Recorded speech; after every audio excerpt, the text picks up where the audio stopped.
Hello dear friends, this is Shiva Rathore from Nature Berry Andhra. My dear friends, ये हैं doctor Kaushal Kishore. Kaushal Kishore जी भारतीय किसान union में राष्ट्रीय संगठन मंत्री हैं और कौशल जी की कहानी, कौशल जी की जुबानी मैं आपको अभी सुनवाता हूँ।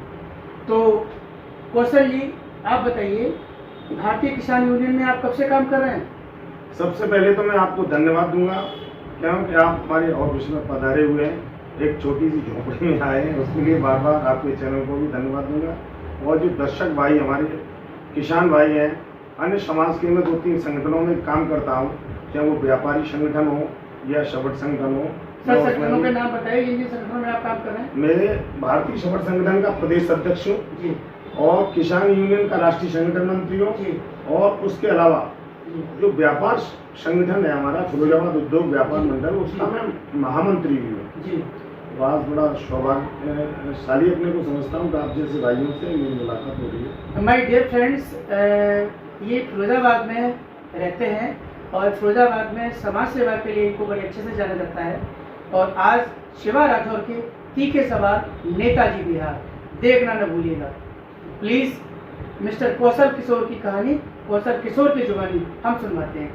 कौशल जी, ये बताइए, आप भानु में काम करते हैं, आपका करियर आप किस लाइन में, आप राजनीति में जाना चाहते हैं या समाज सेवा में जाना चाहते हैं, आगे 2022 में आप चुनाव लड़ना चाहते हैं, आपकी क्या मंशा है सर? देखिए, निश्चित रूप से आपने देखा होगा और सुना भी होगा, आप विद्वान लोग हैं कि बड़ी सोच का बड़ा जादू होता है जी। अगर आप छोटा सोचेंगे तो निश्चित रूप से एक छोटे प्लेटफॉर्म तक सिमट के रह जाएंगे जी। और संघर्षशील व्यक्ति है अगर यदि हैं आप जी।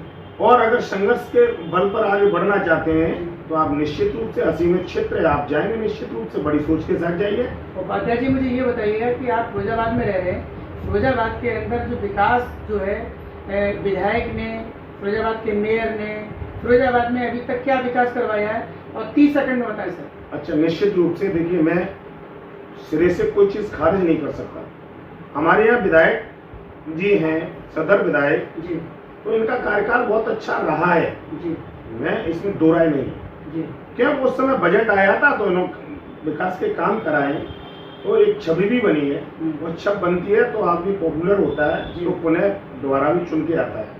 लेकिन अब देखो एट प्रेजेंट बहुत अच्छा काम कर रहे हैं, ऐसा नहीं कर रहे हैं। अब इन्होंने क्या किया है उसका बेनिफिट उठा रहे हैं। हमारे यहाँ के जो विधायक जी हैं वो बेनिफिट उठा रहे हैं, जो पिछले कर्म किए हैं उसका बेनिफिट अब उठाना चाह रहे हैं। मैं जनता के लोगों से ये कह देना चाहता हूँ कि उन्होंने अच्छा किया, निसंदेह हम लोग भी समर्थक रहे, हमने भी वोट डाले, लेकिन अब वो स्थिति नहीं है। ये करते क्या है, एक तो मैं सेंटर पर है फिरोजाबाद शहर में रहते हैं, अब इर्द गिर्द के तमाम जनप्रतिनिधि हैं, जैसे सांसद जी सिरसागंज में रहते हैं और तमाम रूरल क्षेत्र में रहते हैं और उनकी वो पॉपुलरिटी नहीं हुई, वो अपने काम को प्रचारित प्रसारित नहीं कर पाए तो उनकी नहीं। ये क्या करते हैं, इनके अंदर बहुत शातिराना दिमाग है।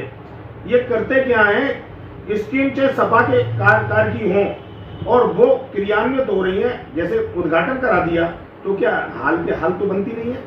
योजनाएं आई, जैसे नगर निगम बना तो ये भाजपा वालों ने थोड़ी बनाया, मैं स्पष्ट कहने वाला व्यक्ति हूँ। जिसकी अगर बसपा ने अच्छे काम किए, जैसे ये बनाया था तुम्हारा दिल्ली वाला एक्सप्रेस वे, मैं सराहना करता हूँ बहन जी की, उन्होंने बहुत सराहनीय कार्य किया। सपा के जमाने में अपना आगरा से लखनऊ एक्सप्रेस बना, सराहनीय कार्य किए। सपा के पीरियड में यहाँ का पानी त्राय मचा हुआ था फिरोजाबाद में, तो जेड़ा झाल का कार्यक्रम था, ये सपा पीरियड में आया। इसको निसंदेह ऐसे कोई नहीं बता सकता है। मैं किसी न तो पार्टी का बंधुआ मजदूर हूँ, न किसी समाज के संगठन में रहकर किसी एक व्यक्ति विशेष का करता हूँ। सपा ने अच्छे काम किए हैं उसकी सराहना करता हूँ, बसपा ने किए उसकी सराहना करता हूँ, भाजपा ने किए उसकी सराहना करता हूँ। वर्तमान में यूपी गवर्नमेंट है, इससे आप संतुष्ट नहीं है? नहीं, देखो यूपी गवर्नमेंट ने अच्छे काम किए थे, लेकिन इस समय ये दिग्भ्रमित हो गए और योगी बाबा जी ये अपने नशे में मस्त हैं। जैसे बाबाओं को जो नशा चढ़ता है उस तरह का इनको नशा चढ़ा हुआ है। वो नशा काहे का चढ़ा हुआ है, इन्होंने कल्पना भी नहीं की होगी कि हम इस तरह से बन जाएंगे। यहाँ जाति संतुलन को साधने के लिए जब ये चुने गए तो ये जिद्दी बाबा हैं और इस जिद की वजह से ये मुख्यमंत्री बन गए। अब इन्होंने कहा कि अब उस जिद को हम किस तरह से क्रियान्वित करें कि लोग हमको समझें। और हमसे भय खाएं, तो इन्होंने सबसे पहले प्रहार जो किया, जो ब्राह्मण समाज के लोग थे उनके ऊपर प्रहार करना शुरू कर दिया। कोई प्रहार है बताने जो एक प्रहार का जो योगी पीठ जो बनी हुई है, ये उन्होंने ब्राह्मणों के विरोध की वजह से योगी पीठ बनी हुई है। और इन तिवारी जी एक बहुत अच्छे एमएलए और मंत्री हुआ करते थे, उनको दफन करने का काम बाबा जी ने किया। दिग्गज तमाम ब्राह्मण नेताओं को दफन करने का काम बाबा जी ने किया। मेरे प्रिय दर्शकों, ये बहुत बड़ा खुलासा है कि गोरखपुर की जो पीठ बनी है माननीय योगी आदित्यनाथ जी ने बनाई है, वो उसका जो एक बहुत बड़ा ये खुलासा कर रहे हैं। इसको एक बार गौर से देखिएगा। निश्चित बता रहा हूँ भाई, योगी पीठ की बाबा जी के बारे में तो मैं पूरब के मंत्रियों से मिला हूँ, वो ये कहते हैं जब तक बाबा जी एक दो ब्राह्मण के दिग्गजों की मौत नहीं हो जाती है, उनका कलेजा शांत नहीं होता है। यूपी में देखिए, मैं इनका बड़ा प्रबल समर्थक हुआ करता था, लेकिन मैंने अंतःकरण में झांका तो मैंने ये देखा असल में क्या सपा बसपा से सताए हुए थे ये लोग। अब सताए हुए तो आप देखना सबसे ज्यादा आरएसएस में कौन है, ब्राह्मण है, इतना स्पष्ट कोई नहीं बताएगा। बजरंग दल में ब्राह्मण है, विश्व हिंदू परिषद में ब्राह्मण है, आईएएस आईपीएस में सबसे ज्यादा ब्राह्मण है।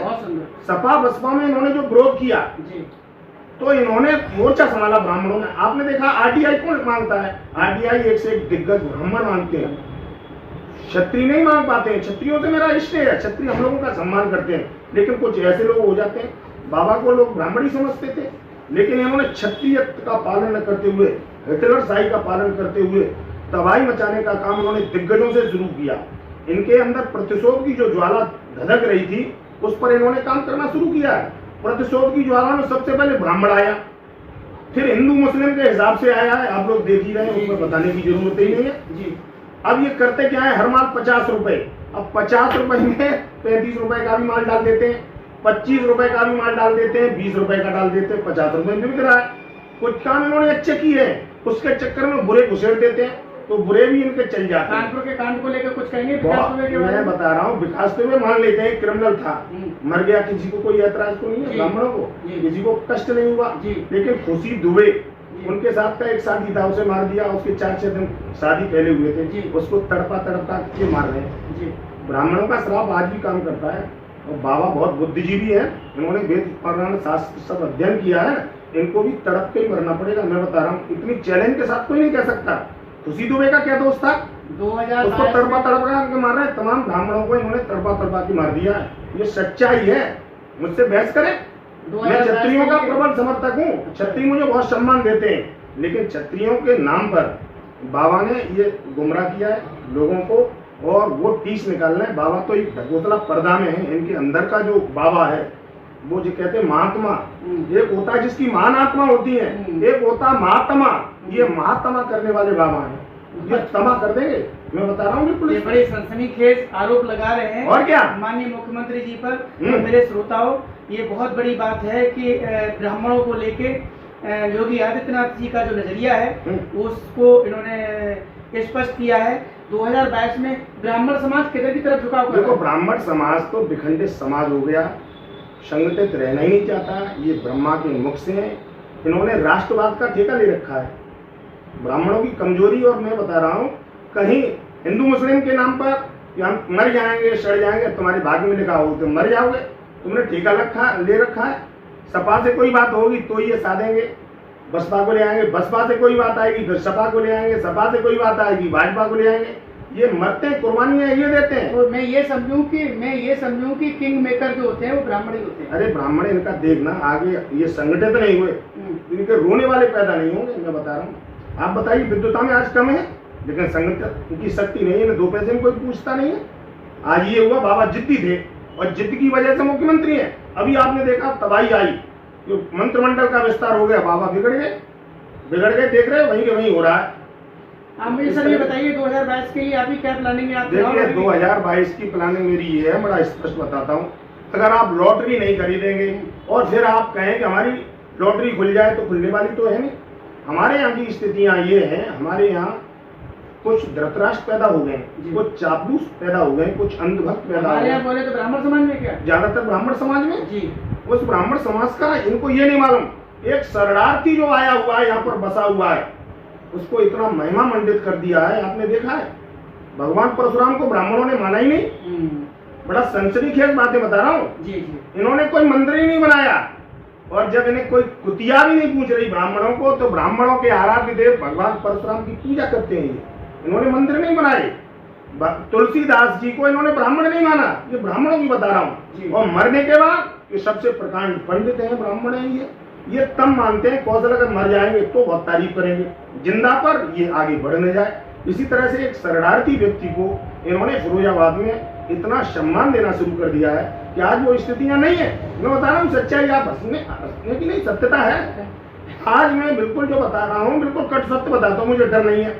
मेरा मरने का समय स्थान निश्चित है। मैं शरणार्थी समझूं तो ये अप्रत्यक्ष रूप में माननीय विधायक जी की तरफ इशारा है। और क्या, मैं डायरेक्ट कह रहा हूँ। ये क्या यहाँ के ये शरणार्थी थे, जहाँ यहाँ बस गए। 100 से 500 इनके वोट हैं, और ब्राह्मणों का हाल ये है इनके 70-80 हजार फिरोजाबाद विधानसभा में वोट है, लेकिन चरण वंदना जब तक नहीं कर लेते हैं। आपको मैं बताऊं, अगर मरघटी में ये विधायक जी चले जाते हैं, आप आपके बहुत खास हैं, विधायक को देख लिया तो ये झुंड विधायक के पास पहुंचता है ब्राह्मणों का।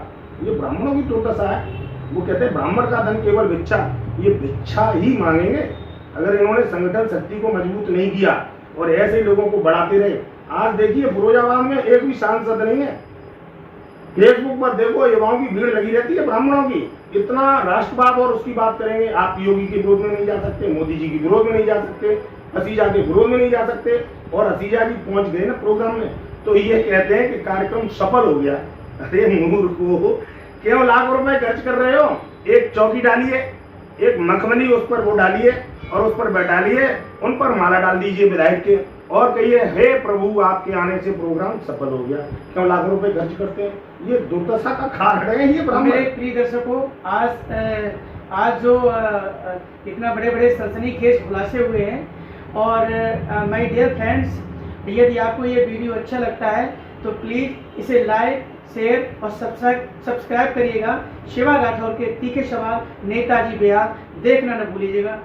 आप सर, हमारा नया चैनल है, 2 सब चैनल के लिए बोलिएगा। अरे आप निश्चित रूप से हृदय की गहराइयों से लाखों लाख में शुभकामनाएं और बधाई देता हूं। आप जैसे कर्मठ जुझारू, यानी पूरा राउंड लगाते हुए फोकस डालते हैं कि कौन व्यक्ति बिल्कुल सत्यता और प्रामाणिकता के साथ बात करता है, उसके पास जाते हैं। उसके लिए बहुत बहुत बधाई के पात्र हैं।